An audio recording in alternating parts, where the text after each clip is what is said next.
Olá, hoje nós vamos falar sobre processos físicos de separação para misturas homogêneas e heterogêneas, que são as aulas 5 e 6 da frente 2E da apostila 2 de vocês.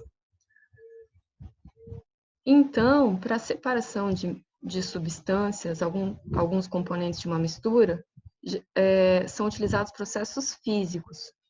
Esses processos também são conhecidos como análise imediata ou desdobramento de misturas. Por exemplo, para a obtenção de água potável. A água que é encontrada na natureza, ela pode conter substâncias, por exemplo, metais pesados, que são prejudiciais à saúde. Essa água de indústrias, em geral, é contaminada e deve ser tratada antes de ser enviada novamente à natureza. Então, quando você tem um processo industrial, por exemplo, abatimento de frangos, que é o mais comum na nossa cidade, todo esse processo industrial, ele utiliza muita água e essa água ela sai contaminada do processo. Geralmente ali no abatimento de frangos, ela sai com gordura. Então, essa gordura ela tem que ser retirada antes da água ser enviada novamente à natureza. E isso geralmente se faz em uma estação de tratamento de água, ETA, com etapas como decantação de sujidades, por exemplo, penas, vísceras, filtração, adição de alguma coisa para fazer essa gordura ser separada, além de tratamentos como adição de cloro e flúor para finalizar o processo de tratamento. Então, aqui a gente tem uma figura de uma estação de tratamento de água. Aqui o exemplo é de água de rio. Por exemplo, a Sanepar, o que ela faz? Ela bombeia a água de uma represa, adiciona componentes químicos, produtos químicos, como sulfato de alumínio, que é um coagulante que faz tudo que é sujeira decantar para o fundo, cal, cloro. Daí, depois que adicionou o sulfato de alumínio, vai para o processo de floculação, decantação e filtração. Vocês estão vendo ali que conforme vai passando o tempo, vai passando por aquelas partes ali, a sujeira vai indo para o fundo. Isso é porque foi adicionado sulfato de alumínio, que é um coagulante. As sujeiras se juntam e elas decantam porque elas estão mais pesadas. Aí depois passa pelo processo de filtração para que a sujeira que está no fundo fique e a água passe. Geralmente essa filtração é feita em cascalho, areia, carvão. Daí na próxima etapa são adicionados cloro, flúor e cal para ajustar o pH, o cloro e o flúor porque são obrigatórios. E a água final vai para o reservatório para poder ser distribuída para as cidades. O objetivo desses processos de separação de misturas é sempre otimizar, ou seja, fazer sempre o melhor possível, nunca pensar de uma maneira superficial ou apressada, porque o que esses processos buscam? A eficácia, ele tem que funcionar, mas também tem que ser simples, o mais simples que puder. Tem que ter um custo baixo, porque isso é inerente a qualquer processo, e o tempo de operação, geralmente, é bom que ele seja baixo, porque daí o processo vai acontecer mais rápido. Por exemplo, a mistura de água com sal é um exemplo clássico. Ela pode ser feita de duas formas. Se você quer simplesmente o sal, você pode evaporar a água e o sal vai cristalizar no fundo. Ou se você quer a água e o sal, aí você tem que fazer um processo de destilação, que daí a água vai ser separada porque ela evapora primeiro e o sal vai permanecer porque ele é um sólido não solúvel. Isso aqui também pode ser feito por osmose reversa, se você quer obter só a água. Então, agora vamos começar a falar sobre misturas heterogêneas.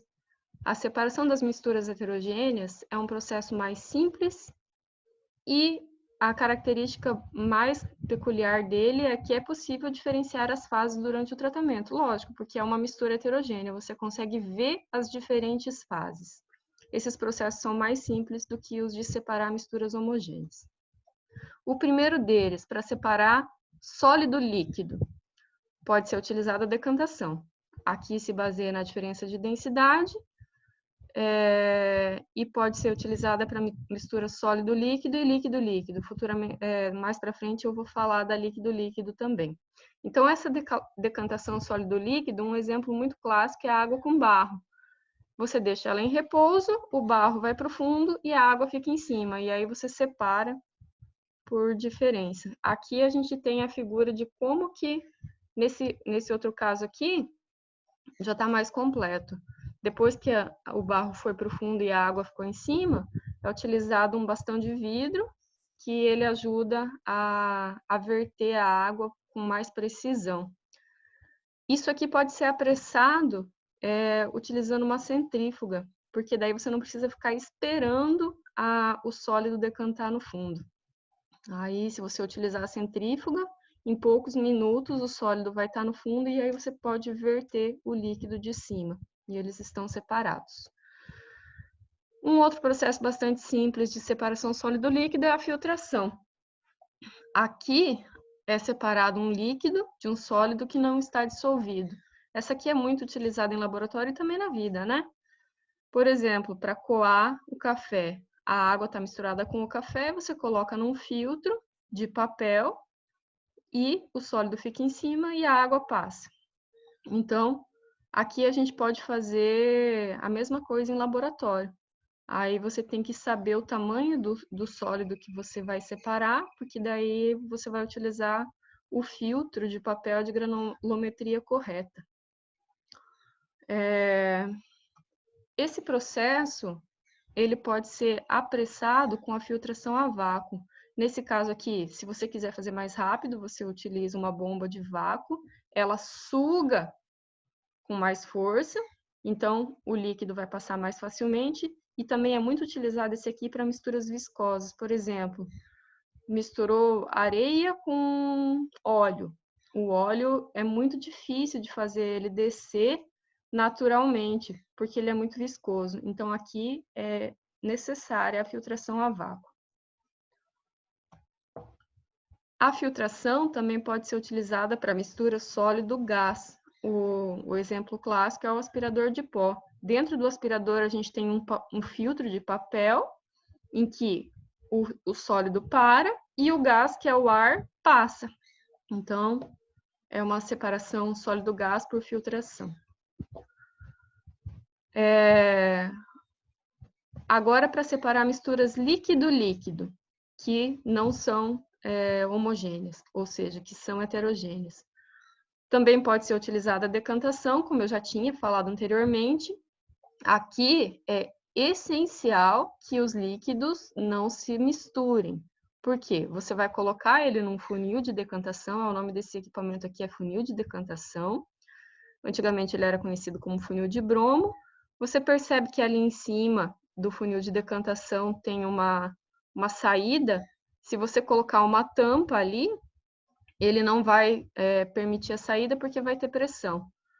Ali, naquela bolha do funil de decantação, estão os líquidos. O líquido menos denso vai ficar em cima, o mais denso vai ficar embaixo. Por exemplo, água e óleo. O óleo fica em cima e a água fica embaixo. E um pouquinho mais para baixo tem uma torneirinha. Quando ela está nessa posição horizontal, ela está fechada.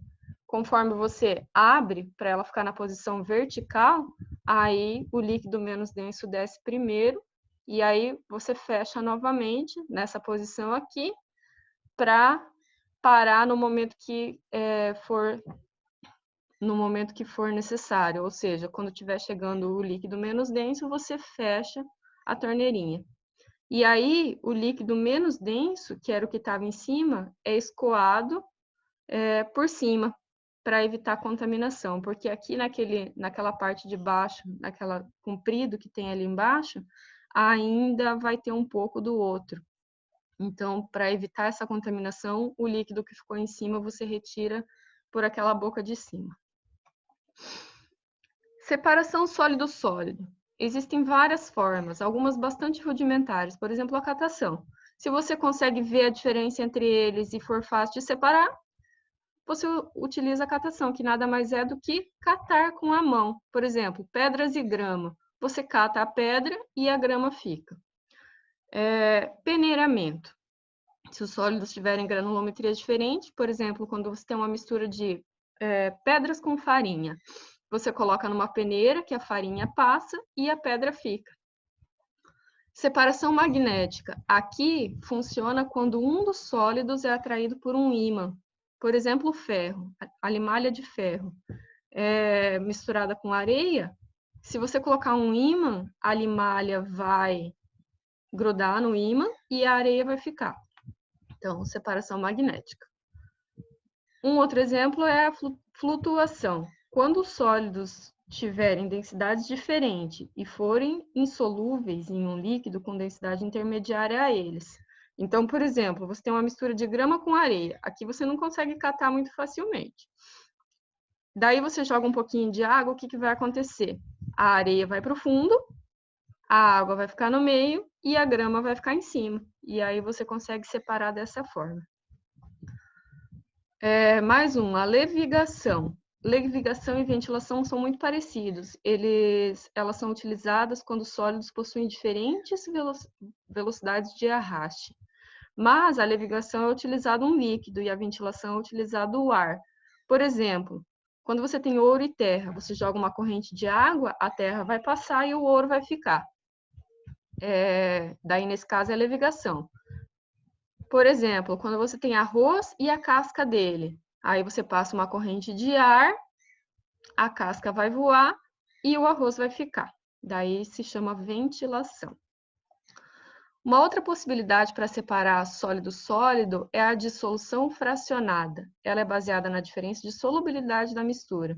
Por exemplo, sal com areia, uma mistura de sal com areia. Você não consegue separar ela fácil de jeito nenhum. Então, o que você pode fazer? Adiciona um pouco de água, daí um dos componentes vai se dissolver. Qual dos dois? O sal ou a areia? Nesse caso, quando você joga água, o sal se dissolve na água. E aí fica naquela segunda figurinha ali. Daí a água com sal fica em cima e a areia fica embaixo. Daí você coloca num processo de filtração, a areia vai ficar lá no filtro e a água com sal vai passar. E aqui, se você quiser obter a água e o sal, tem que passar por um processo de destilação. Agora, se você quer obter só o sal, aí você passa por um processo de evaporação, que daí o sal cristaliza. A fusão fracionada, também é para separar sólido-sólido, ela se baseia basicamente no mesmo princípio, mas aqui é baseado na diferença de ponto de fusão. Se você aquece a mistura dos sólidos, um deles vai fundir antes, ou seja, ele vai se tornar líquido antes, e aí ele pode ser separado, porque o outro vai permanecer sólido. Então, por exemplo, enxofre com areia, ele é aquecido, o enxofre é fundido, ou seja, se torna líquido, a areia continua sólida no fundo, o béquer é entornado por um processo de decantação, a areia continua sólida no fundo e o enxofre líquido é separado. Agora, para finalizar, a separação de misturas homogêneas. São técnicas mais caras que precisam de mais energia. A primeira delas não é um processo caro, porque você utiliza a energia do sol, que é, por exemplo, a evaporação, cristalização, para separar uma mistura sólido-líquido. Nesse caso aqui, o exemplo mais clássico é a separação do sal a partir da água do mar, obtenção de sal a partir da água do mar, quando você deseja somente o sal. Aí você coloca ele numa superfície que seja pouco alta, porque daí a água vai evaporar mais facilmente. A água evapora e o sal fica no fundo. Então, aqui evapora-se o líquido para que o sólido cristalize. Outra forma de fazer isso, como eu já tinha falado anteriormente, é a destilação simples sólido-líquido. Porque daí, aqui você obtém os dois, a água e o sal. Só que nesse caso aqui, você tem que levar em consideração que o sólido e o líquido, eles têm bastante diferença de ponto de ebulição. Então, qual vai evaporar primeiro? O sólido ou o líquido? A água ou o sal? A água evapora, ela... Vamos olhar aquela figurinha ali embaixo. Aqui dentro daquele balão de destilação, tem água com sal. Embaixo tem uma fonte de aquecimento do bico de Bunsen. O tripé de ferro é aquele que está segurando o balão de destilação. Embaixo dele tem a tela de amianto para distribuir melhor o calor. E em cima tem um termômetro. E aí o que acontece? A água evapora, ela vai passando ali para cima, depois ela vai passar por aquela condensador, que esse condensador funciona como? Ele tem a parte grossa de fora e dentro tem um caninho fino. Ali naquele caninho fino passa o vapor de água e na parte de fora, na parte de fora passa água fria, porque daí o que acontece com o vapor da água? Ele volta a ser líquido e ele cai naquele Erlenmeyer ali do final. E lá, o que vai ficar lá no balão de destilação? O sal, que ele era o sólido. Então, esse é o processo de destilação simples. Qual a diferença da destilação simples e da fracionada? A destilação simples é utilizada para sólido líquido, que eles têm diferença de ponto de ebulição, diferença grande de ponto de ebulição. A destilação fracionada é utilizada para líquido-líquido. Aqui, as temperaturas de ebulição são mais próximas do que as de uma mistura sólido-líquido. Aqui, para tornar esse processo, conseguir controlar esse processo com mais precisão, é utilizada uma coluna de fracionamento. Então, como que acontece aqui? O princípio é o mesmo. Você tem dois líquidos ali, um deles tem ponto de ebulição menor, ele vai evaporar primeiro, ele vai passar por aquela coluna de fracionamento, que é controlada a temperatura com um termômetro. O líquido que evaporou primeiro passa pelo condensador, o condensador tem aquela capa de água por fora, água fria, que vai fazer o vapor condensar e cair no becker que está ali no final. Aqui, utiliza-se o termômetro e a coluna de fracionamento para conseguir controlar melhor esse processo. É muito utilizada a destilação fracionada para extrair os componentes do petróleo. Todos são líquidos, todos são hidrocarbonetos, e eles são separados em diferentes temperaturas. Por exemplo, ali a 20 graus Celsius são separados os gases, a 70 graus os solventes. Conforme vai passando ali, por exemplo, a 270 graus Celsius o combustível para caminhões e ônibus, que é o diesel, né? A 400 graus o betume para asfalto. Então, aqui, em cada altura da torre da coluna de fracionamento, é separado um componente. Então, o processo de destilação fracionada. Para separar misturas gás-gás, o exemplo clássico é a separação de nitrogênio e de oxigênio que estão na corrente de ar.